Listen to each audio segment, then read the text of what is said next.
Good morning, students. And finally, this is the last part of module 4, lesson 4. Name of the lesson is capital market, part 3. This is the last part. So here we are going to cover capital market reforms. So what are the capital market reforms are there that we are going to cover in that? The question can be, explain the capital market reforms. Now there are 17 points that we have to cover in this. Let us start with point 1. Many measures have been taken in India, especially since 1991, to develop primary market in India. These measures are: number 1, disclosure standards.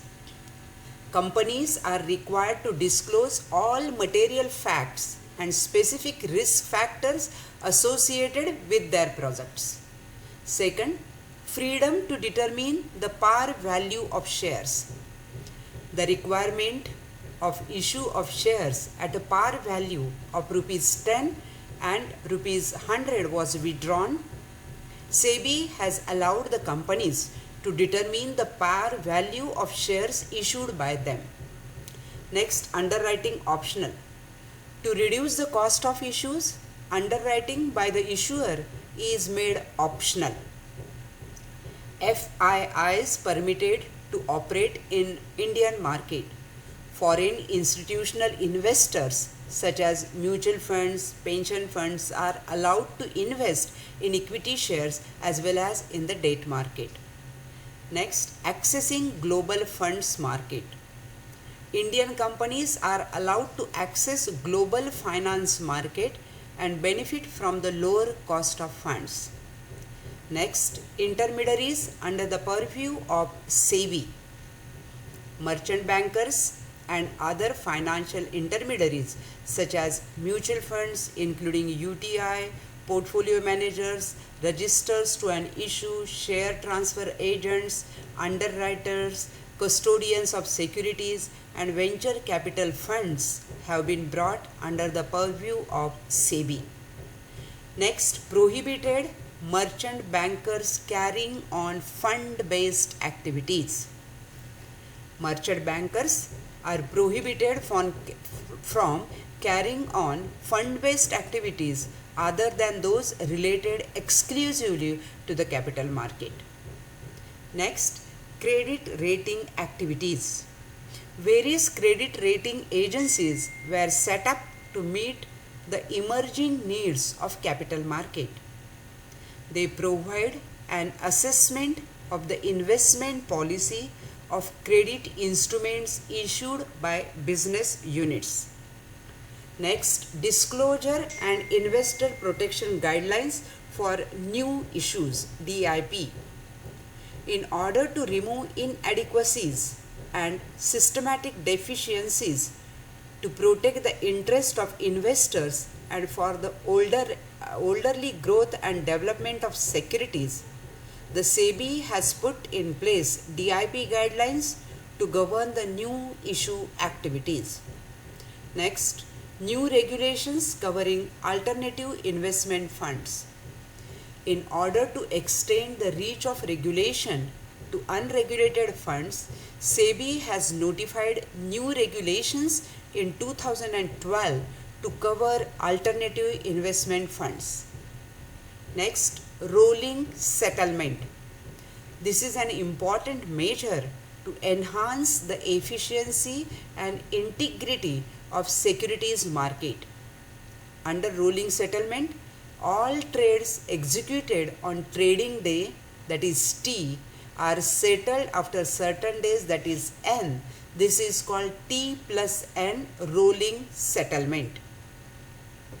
Next, investor protection measures. The SEBI has introduced an automated complaint handling system to deal with investors' complaints. Next, PAN made mandatory. In order to strengthen the KYC norms and to have sound audit trail of the transactions in the securities market, PAN has been made mandatory from 1st January 2007. Next, permitted stock exchanges to set trading hours. During 2009 and 10, stock exchanges have been permitted to set their trading hours.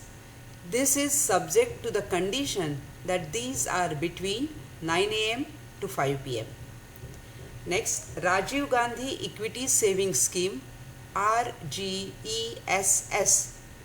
The government has notified on 23rd November 2012 a new tax savings schemes called RGESS exclusively for first time retail investors in the securities market. Next, SME exchange platform. It was launched in 2012.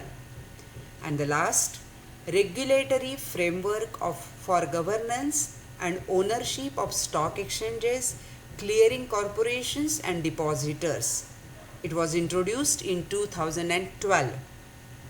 Securities Laws Amendment Act 2014, guidelines for foreign portfolio investors, mutual funds, corporation bonds, etc. are the recent policy development measures. So these are 17 measures we can call it as the capital market reforms. These are the measures.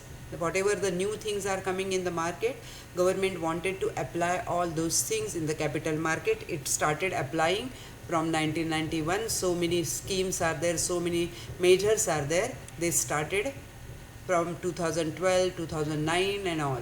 So everything is mentioned in this answer. Students, all the 17 points you have to cover when the question will be asked. Explain the capital market reforms. The all 17 pointers you have to by heart. In front of that you have to write the explanation of that in 1 or 2 lines. I have given only in 1 or 2 lines for making it very easy for you. I totally completed this semester 5 syllabus here.